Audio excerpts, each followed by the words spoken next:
మా latest videos కోసం మా ఈ తెలుగు న్యూస్ ఛానల్ సబ్స్క్రైబ్ చేసి గంట సింబల్ యాక్టివేట్ చేసుకోండి. ఈరోజే ఉగాది అయితే ఈరోజు ఉదయం 10 తర్వాత నుండి రాత్రి 11 గంటల్లోపు ఉప్పు డబ్బాలో ఇది వేస్తే బిచ్చగాడు కూడా కోటీశ్వరుడిగా మారిపోతాడు. మన అందరి ఇళ్లల్లో ఉప్పు డబ్బా ఉంటుంది. ఆ ఉప్పు డబ్బాలో ఉగాది రోజున ఇది వేయటం వలన ఈ కొత్త సంవత్సరంలో మీ దశ మారిపోతుంది. మన పెద్దలు ఉప్పు ఎప్పుడూ కూడా నిండుకోకూడదు అని, ఉప్పును ఇతరుల చేతికి ఇవ్వకూడదు అని, ఉప్పును చెయ్యి జారనివ్వకూడదు అని చెప్తూ ఉంటారు. ఉప్పును సాక్షాత్తు లక్ష్మీదేవి స్వరూపంగా భావించాలి అని పండితులు మన పెద్దలు చెప్తూ ఉన్నారు. ఈసారి ఉగాది మంగళవారం నాడు వచ్చింది.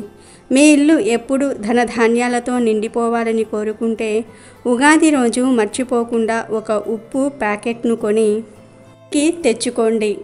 ఏప్రిల్ 9న ఉగాది, పైగా మంగళవారము ఉప్పు ప్యాకెట్ కొనటం వల్ల లక్ష్మీదేవి మీ ఇంటికి వస్తుందని పండితులు చెప్తూ ఉన్నారు. అంతేకాదు కొత్త సంవత్సరం కూడా ఆ రోజు నుండే ప్రారంభమవుతుంది. తెలుగువారి కొత్త సంవత్సరంలో మీరు మీ ఇంటికి ఉప్పును తెచ్చిపెట్టుకుంటే మీకు డబ్బుకు లోటు ఉండదు. ఇక మీరు ఈ సంవత్సరం అంతా అప్పుల బాధలు లేకుండా ఆనందంగా సంతోషంగా ఉండాలని కోరుకుంటే ఉగాది రోజు ఉప్పు డబ్బాలో వీటిని వేయండి. ఎంతటి పేదరికం అనుభవిస్తున్నా సరే కుబేరులుగా మారిపోతారు. మరి ఉగాది రోజు ఉప్పు డబ్బాలో ఏం వేయాలో ఇప్పుడు మనం ఈ వీడియోలో వివరంగా తెలుసుకుందాము. ఎక్కడా స్కిప్ చేయకుండా చూడండి. అలాగే మా వీడియో నచ్చితే లైక్ చేసి షేర్ చేయండి. అలాగే మా ఛానల్ని కూడా సబ్స్క్రైబ్ చేసుకొని మాకు సపోర్ట్ చేయండి. పురాణాల ప్రకారం శ్రీ మహావిష్ణువు మాయ వలన నారద మహర్షి మానవ స్త్రీ రూపం పొంది ఈ జంజాటకాలలో పడి వివాహము, పిల్లలు మొదలైన మానవ జీవిత చక్రంలో ఇరుక్కుని పోతుంది. ఒక రాజును వివాహమాడి 60 మంది పిల్లలను పొందుతుంది ఆ యువతి. కాలగమనంలో యుద్ధ సమయమున ఆ పిల్లలను పోగొట్టుకుంటుంది. ఈ మాయ నుండి బయటపడ్డ ఆ యువతి అనగా నారదుడు ఇది అంతా ఆ మహావిష్ణు మాయ అని తెలుసుకుంటుంది. అంటే నారదుడు తెలుసుకుంటాడు. ఆ 60 మంది కుమారులకు గుర్తుగా 60 తెలుగు సంవత్సరాలు వారి పేర్లతో సార్థకమవుతాయని శ్రీ మహావిష్ణువు అనుగ్రహించారని పురాణాలలో చెప్పబడుతుంది.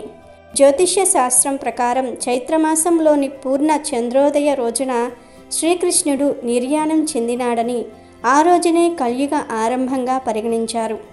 ఆ విధంగా కలియుగం ఆరంభం అయినది అని భావము. ఉగాది తెలుగువారి పండుగ. ఆది అనే పదం మొదలు అనే అర్థాన్ని తెలియజేస్తుంది. ఉగము అనగా సంవత్సరము, జంట అని అర్థం. ఉత్తరాయణము, దక్షిణాయనము అనే జంటతో కూడిన సంవత్సరానికి ఉగము అని పేరు. ఉగమునకు ఆదిగా ఉగాదిని జరుపుకుంటూ ఉన్నాము. సాధారణంగా అందరి ఇళ్లల్లో ఉప్పు వండటం సహజం. ఉప్పు ఎక్కువ అయితే ముప్పు అంటూ ఉంటారు. కానీ ఈ ఉప్పు వల్ల చాలా ప్రయోజనాలు ఉన్నాయి. ఉప్పుతో మన ఇంట్లోని నెగిటివ్ ఎనర్జీ సైతం తరిమి కొట్టవచ్చు. భూమండలంలో ఉండే సముద్రాలన్నీ ఉప్పు నీటి సమూహాలే. అలా సముద్రాల వల్ల వచ్చే ఉప్పును మనం రుచికి మాత్రమే ఉపయోగిస్తాము. కానీ లక్ష్మీ అమ్మవారికి ఉప్పుతో పూజ చేయటం వల్ల స్థిరలక్ష్మి ఉంటుంది. ఎందుకంటే లక్ష్మీదేవికి సముద్రంతో అవినాభావ సంబంధం ఉంది. లక్ష్మీ అమ్మవారు సముద్రం నుంచి ఆవిర్భవించటమే దీనికి కారణం. అంతేకాదు సముద్రంలో లభించే అన్నిటిపై అమ్మవారి అనుగ్రహం ఉంటుంది. ఉదాహరణకు శంఖము, ముత్యము, తాబేలు ఇవన్నీ లక్ష్మీ ప్రీతికరమైనవి. ఈ ఉప్పు కూడా లక్ష్మీ ప్రీతిగానే ఉంటుంది. ఉప్పును లక్ష్మీదేవి స్వరూపంగా భావిస్తారు. అందువల్ల ఉప్పును ఎవరికీ దానం చేయకూడదని మన పెద్దలు చెప్తూ ఉంటారు. అలాగే సాయంత్రం వేళల్లో కూడా ఉప్పును ఇంటి నుండి బయటకు తీసుకువెళ్ళకూడదు. ఇలా చేయటం వల్ల మనమే స్వయంగా లక్ష్మీదేవిని ఇంటి నుండి బయటకు పంపించినట్లుగా అవుతుంది. సముద్రపు ఉప్పు అనేది సముద్రపు నీటి ఆవిరి ద్వారా ఉత్పత్తి అయ్యే ఉప్పు. ఇది ఆహారాలు, వంటలు, సౌందర్య సాధనాలు మరియు ఆహారాన్ని నిల్వ చేయడానికి మసాలాగా ఉపయోగిస్తారు. అసలు సముద్రపు నీరు ఎందుకు ఉప్పుగా ఉంటుందో తెలుసుకోవడానికి ఎప్పుడైనా ప్రయత్నించారా? నిజానికి సముద్రపు ఉప్పు నీటి వెనుక ఎన్నో కథలు ఉన్నాయి. వాటిని తెలుసుకుంటే మీరు ఆశ్చర్యపోతారు. అలాంటి కథల్లో ఒక కథ గురించి మనం ఈరోజు తెలుసుకుందాము. శివపురాణం ప్రకారం ఒకప్పుడు పార్వతీదేవి శివుణ్ణి భర్తగా పొందడానికి తీవ్రమైన తపస్సు చేసేది. ఈ సమయంలోనే సముద్రదేవుడి కన్ను పార్వతీదేవిపై పడింది. సముద్రపు దేవుడు పార్వతీదేవి అందానికి ముగ్ధుడయ్యాడు.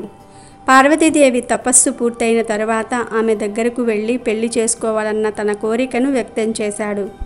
కానీ శక్తిదేవి అతని ప్రతిపాదనను తిరస్కరించింది. నేను శంకరుడినే నా భర్తగా భావిస్తున్నానని సముద్రదేవుడితో చెప్పింది. దీనికి ఆగ్రహించిన సముద్రదేవుడు పార్వతీదేవితో, నాలో లేనిది శివుడిలో ఏముంది? మానవులందరి దాహార్తిని తీరుస్తాను. నేను పాలలా తెల్లగా ఉంటాను అని పార్వతీమాతతో సముద్రదేవుడు అంటాడు. సముద్రదేవుడు తననే పెళ్లి చేసుకోమని పార్వతీదేవిపై ఒత్తిడి తెస్తాడు. దీనికి ఆ తల్లి తీవ్ర ఆగ్రహానికి గురై సముద్రదేవుని శపిస్తుంది. నీలో ఇంత అహంకారం ఉన్న మధుర జలం ఎప్పటికీ ఉప్పుగానే ఉంటుందని పార్వతీదేవి సముద్రదేవుడికి శాపం పెడుతుంది. అలాగే ఈ నీటిని ఎవరూ తాగలేరు అని కూడా శపిస్తుంది. ఆ రోజు నుంచి సముద్రపు నీరు ఎప్పటికీ ఉప్పుగానే ఉంటుందని పురాణాలు వెల్లడిస్తూ ఉన్నాయి. దీనితో పాటు సముద్రం కల్లోలంగా మారడంతో సముద్రపు నీరు ఉప్పుగా మారుతుందని కూడా చెప్తూ ఉంటారు. ఇక ఉగాది పచ్చడిలో ఉప్పుకు ఒక ప్రత్యేకమైన విశిష్టత ఉంది. ఉప్పు భయాన్ని సూచిస్తుంది. కొత్త సంవత్సరంలో మీరు ఎటువంటి తప్పులు పొరపాట్లు చేయకుండా నిరోధించేందుకు ఈ ఉప్పు భయాన్ని సూచిస్తుంది. భయాన్ని అధిగమిస్తేనే మీరు కొత్త విజయాలు సాధిస్తారు. భయపడితే ఎందులోనూ విజయం సాధించలేరు. జీవితంలో వెనుకబడిపోతారు. అందుకే ఉప్పు ఎలా ఉపయోగించాలి అనేది నిర్ణయించుకోవడం చాలా అవసరం. భయం పోగొట్టుకుని జీవితంలో ముందుకు సాగాలని చెప్తూ ఉప్పు వేస్తారు. ఇక ఉగాది రోజు ఉప్పు డబ్బాలో వేయవలసిన పదార్థాలు ఏమిటో తెలుసుకునే ముందు మా వీడియో నచ్చితే లైక్ చేయండి. ఇక ఉగాది రోజు ఉదయం స్నానం చేసి పూజ చేసి ఉగాది పచ్చడి తిన్న తర్వాత మీ వంటగదిలో ఉండే ఉప్పు డబ్బాను తీసి పక్కకు పెట్టుకోండి. ఇప్పుడు ఆ డబ్బాలో 5 లవంగాలు, 1 బిర్యానీ ఆకును కూడా వేయండి. లవంగాలకు డబ్బును ఆకర్షించే శక్తి ఉందని పరిహార శాస్త్రంలో చెప్పబడింది. అలాగే బిర్యానీ ఆకుకు మన కోరికలను తీర్చే శక్తి ఉందని పరిహార శాస్త్రం చెప్తుంది. ఉప్పు, లవంగము, బిర్యానీ ఆకు ఇంకా ఇతర మసాలా దినుసులు అమ్మవారికి అంటే లక్ష్మీదేవికి దగ్గరగా ఉన్నటువంటి మంచి ప్రాధాన్యతను కలిగిన వస్తువులు. వీటన్నిటికీ అమ్మవారితో సంబంధం ఉంటుందని, ఈ వస్తువులు మన ఇంటిలో ఉంటే అమ్మవారు మన ఇంట్లో ఉన్నట్లే అని, ఈ వస్తువులు శ్రీరామ రక్షగా ఉంటాయని పండితులు చెప్తూ ఉన్నారు. ఉప్పు మరియు లవంగాలు మన ఇంటిలో ఉండే చెడును తరిమి కొడుతూ ఉంటాయి. అలాగే బిర్యానీ ఆకు మన మనసులోని కోరికలను నెరవేర్చడానికి సహాయపడుతుంది. ఉగాది రోజున మీరు మీ ఉప్పు డబ్బాలో 5 లవంగాలు మరియు 1 బిర్యానీ ఆకును వేసి లక్ష్మీదేవికి నమస్కారం చేసుకొని మీ సంకల్పం చెప్పుకోండి. ఇలా చేస్తే అతి తొందరలో మీరు మీ పేదరికానికి దూరమవుతారు, కుబేరులుగా మారిపోతారు. లవంగాలు, బిర్యానీ ఆకు త్వరగా పాడవవు కాబట్టి వీటిని ఎన్ని రోజులైనా సరే మీరు మీ ఉప్పు డబ్బాలో ఉంచుకోవచ్చు. ఇక ఉప్పు నిండుకోబోతుంది అనే సమయంలో ఉప్పును ఒక గిన్నెలోనికి తీసి అందులో ఉన్న లవంగాలు, బిర్యానీ ఆకును విడిగా తీసి ఉప్పు డబ్బాను శుభ్రం చేసి అందులో ఉప్పును వేసి మళ్ళీ 5 లవంగాలను, బిర్యానీ ఆకును అందులో పెట్టుకోండి. కొత్తవి పెట్టాలి. ఇక పాత లవంగాలు, బిర్యానీ ఆకును ఏదైనా చెట్లు మొదట్లో కానీ పారే నీటిలో కానీ పడవేయండి. ఉగాది రోజున ఉప్పు డబ్బాలో వీటిని వేయటం వల్ల మీకు లక్ష్మీదేవి అనుగ్రహం కలుగుతుంది. ఈ పరిహారాన్ని ఉదయం పూజ చేసినప్పటి నుండి రాత్రి 11 లోపు ఎప్పుడైనా సరే చేయవచ్చు. మరి ప్రతి ఒక్కరూ కూడా ఉగాది రోజున ఉప్పు డబ్బాలో వీటిని వేసి ఈ కొత్త సంవత్సరంలో డబ్బుకు లోటు లేకుండా ఆనందంగా జీవించండి. ఉగాది రోజున అయోధ్య అక్షింతలతో ఇలా చేస్తే ఈ సంవత్సరం అంతా మీకు డబ్బుకు లోటు ఉండదు, కష్టాలు లేకుండా జీవిస్తారని పండితులు చెప్తూ ఉన్నారు. అయోధ్య నుండి వచ్చిన అక్షింతలతో ఉగాది రోజున ఒక పని చేస్తే మీ ఇల్లు సిరుల వర్షంతో నిండిపోతుంది. 2024 జనవరి 22వ తేదీన అయోధ్యలో శ్రీరాముని ప్రాణ ప్రతిష్ఠ జరిగిందని మన అందరికీ తెలిసిందే. ఆ సమయంలో హిందువులందరికీ అయోధ్య నుండి రాములవారి అక్షింతలు ప్రతి ఒక్కరి ఇంటికి వచ్చాయి. అయితే శ్రీరామ విగ్రహ ప్రతిష్ఠ పూర్తయిన తర్వాత ఆ అక్షింతలను శ్రీరాముని దివ్య ఆశీస్సులుగా భావించి అందరూ జాగ్రత్తగా భద్రపరుచుకున్నారు. ఇటువంటి శక్తివంతమైన అక్షింతలను పర్వదినాలలో ఉపయోగించాలని పండితులు సూచిస్తూ ఉన్నారు. కాబట్టి మన తెలుగు నూతన సంవత్సరమైన ఉగాది రోజున శ్రీరాముల వారి అక్షింతలతో పూజ చేస్తే రాముల వారి అనుగ్రహం వల్ల ఈ కొత్త సంవత్సరం నుంచి మీకు ఉన్న శనిదోషాలు, డబ్బు కష్టాలన్నీ కూడా తొలగిపోతాయి. జాతకంలో అదృష్టం కలిసొచ్చి ఈ సంవత్సరం అంతా మీకు ఎటువంటి కష్టాలు లేకుండా అష్టైశ్వర్యాలతో జీవిస్తారని పండితులు చెప్తూ ఉన్నారు. 2024 ఏప్రిల్ 9వ తేదీ మన తెలుగు నూతన సంవత్సరం ఉగాది పండుగ వచ్చింది. కాబట్టి ఈ పర్వదినాన అయోధ్య అక్షింతలతో ఏం చేయాలో ఈ వీడియోలో తెలుసుకుందాం. అంతకన్నా ముందు మా వీడియోకి లైక్ చేసి జై శ్రీరామ్ అని కామెంట్ చేయండి. ఈ సంవత్సరం ఉగాది మంగళవారం రోజున వచ్చింది. మంగళవారం అంటేనే హనుమంతునికి ఇష్టమైన రోజు.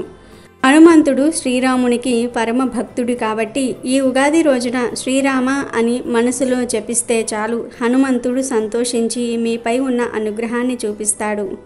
ఏప్రిల్ 9వ తేదీన ఉగాది రోజున ఇంట్లో ఉండే స్త్రీలు సూర్యోదయం కంటే ముందే నిద్రలేచి మీ ఇంటిని శుభ్రం చేసుకొని ఇంట్లో పసుపు నీళ్లు చల్లుకోవాలి. ఈరోజు ఇంట్లో ప్రతి ఒక్కరూ ఖచ్చితంగా తలస్నానం చేయాలి. తరువాత మీకు కావాల్సినన్ని అయోధ్య అక్షింతలను భద్రంగా బయటకు తీయండి. రాములు వారి అక్షింతలకు అత్యంత శక్తి ఉంటుంది. అటువంటి పవిత్రమైన అక్షింతలను కూడా మనం శుద్ధి చేయాలి.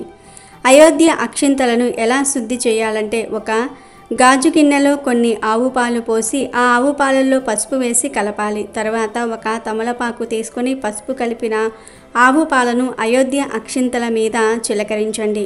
ఇలా చేస్తే అయోధ్య అక్షింతలకు మరింత శక్తి వస్తుంది. తర్వాత మీ పూజ గదిని కూడా శుభ్రం చేసుకొని తరువాత పూజ గదిలో ఉన్న దేవుని పటాన్ని కూడా శుభ్రం చేసి గంధం రాసి కుంకుమ బొట్లు పెట్టాలి. తరువాత రాముల వారి ఫోటోను చామంతి పూలతో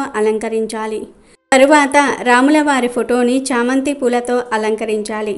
మీ దగ్గర ముత్యాల దండలు కానీ బంగారు నగలు కానీ ఉంటే వాటితో రాముల వారి పటాన్ని అందంగా అలంకరించండి. ముత్యాల దండలు లేకపోయినా పువ్వులతో దండగుచ్చి రాముల వారి పటాన్ని అందంగా అలంకరించండి. ఇలా రాముల వారి చిత్రపటాన్ని అలంకరించిన తర్వాత ఒక 11 తమలపాకులు తీసుకొని ఒక్కో ఆకు పైన గంధంతో కానీ కుంకుమతో కానీ శ్రీరామ అని రాసి ఆ తమలపాకులను పూజ గదిలో ఉంచండి. అలాగే అయోధ్య అక్షింతలను కూడా రాముల వారి పటం ముందు ఉంచి పూజ ప్రారంభించండి. పూజ ప్రారంభించే ముందు పూజ గది దగ్గర బియ్యపిండితో ముగ్గు వేయాలి. దీపారాధన చేసేటప్పుడు చాలామంది పూజ గది ముందు ముగ్గులు వేయరు. కానీ ఇలా చేయటం చాలా తప్పు. పూజ ప్రారంభించే ముందు ఖచ్చితంగా పూజ గది ముందు ముగ్గు వేసి పూజ ప్రారంభించాలి. అప్పుడే మీరు చేసిన పూజకు 100% ఫలితం దక్కుతుంది. ఏ స్త్రీ అయితే పూజ గదిలో దేవుని ముందు ముగ్గులు వేస్తుందో ఆ స్త్రీ 7 జన్మల వరకు సుమంగలిగానే మరణిస్తుందని బ్రహ్మాండ పురాణం చెప్తోంది. ఇంట్లో మైలు ఉన్నప్పుడు పొరపాటున కూడా అయోధ్య అక్షింతలను ఎట్టి పరిస్థితుల్లోనూ కూడా తాకకూడదు. అలా చేస్తే పవిత్రమైన అక్షింతలు అపవిత్రం అవ్వవచ్చు. నూతన సంవత్సరం ఉగాది రోజున పూజ చేసేటప్పుడు ఆవు నెయ్యితో దీపారాధన చేస్తే చాలా మంచిది.